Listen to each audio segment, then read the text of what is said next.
Imagine you're a British aviation executive in 1960. Your company, Bristol Siddeley, is hemorrhaging cash.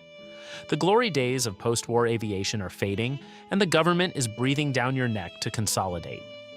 You have a jet engine on the shop floor called the Viper. It's small, it's loud, and it's technically a failure. Why? Because it was designed to be thrown away. The Viper was originally built for the Jindivik target drone. It had a total life expectancy of just 15 hours. It was the aviation equivalent of a disposable camera. But within a decade, this disposable engine wouldn't just be saved from the scrap heap, it would save the company that became Rolls-Royce and invent a multi-billion-dollar industry that the world's elite now take for granted, the mid-size business jet.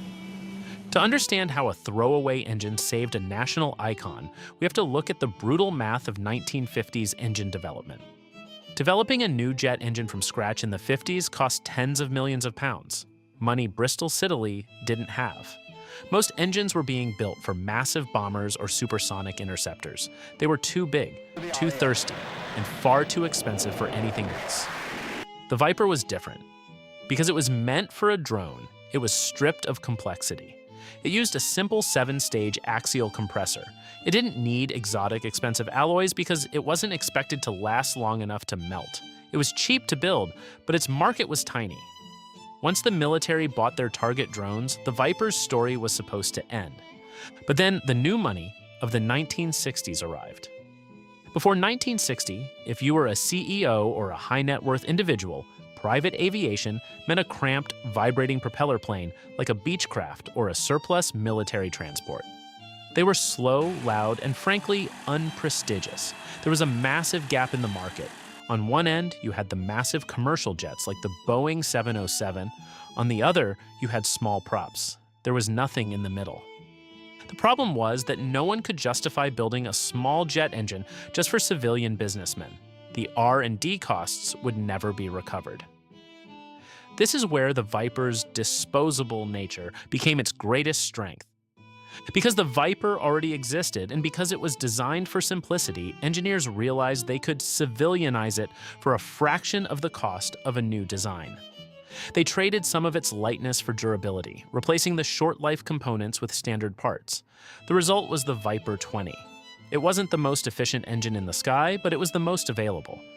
When de Havilland began designing the DH-125, which would become the Hawker Siddeley 125, they needed an engine that was proven and, crucially, cheap enough to make the plane's sticker price attractive to corporations. The Viper was the only candidate. Think about the economics of that shift. A company like Bristol Siddeley, which was soon absorbed by Rolls-Royce, was looking at a dead-end product.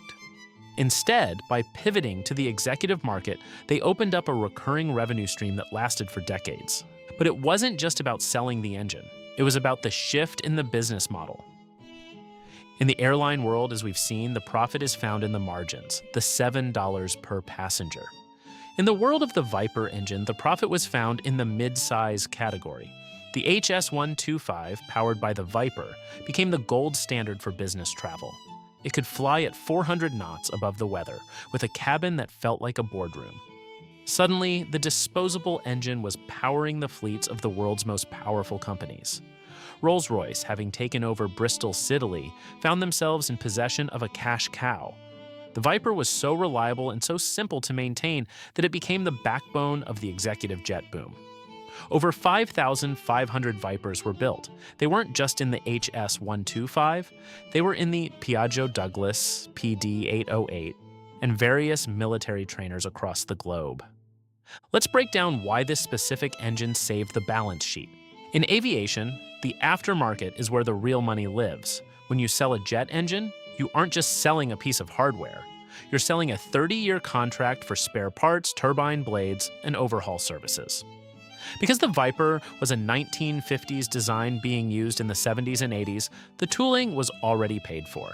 Every spare part sold was pure profit. While Rolls-Royce was nearly bankrupted by the high-tech, ultra-complex RB211 engine for the Lockheed TriStar, the simple, rugged Viper was quietly pumping cash back into the company. It was the stable, high-margin product that kept the lights on while the cutting-edge projects were failing. The Viper proved a fundamental rule of business that YouTube creators and aerospace CEOs both need to understand. Success isn't always about the most advanced technology. It's about finding the most profitable application for the technology you already have. By the time the Viper finally went out of production, it had stayed in continuous manufacture for nearly 40 years. It had transitioned from a 15-hour suicide engine for drones to a 5,000-hour TBO, time between overhaul, workhorse for the global elite. It created the mid-size jet category, a segment that remains the most profitable part of the private jet market today. If you look at a modern Gulfstream or a Bombardier Challenger, you are looking at the descendants of a market that was proven viable by a cheap engine that no one wanted. Rolls-Royce today is known for the massive Trent engines that power the world's long-haul fleets.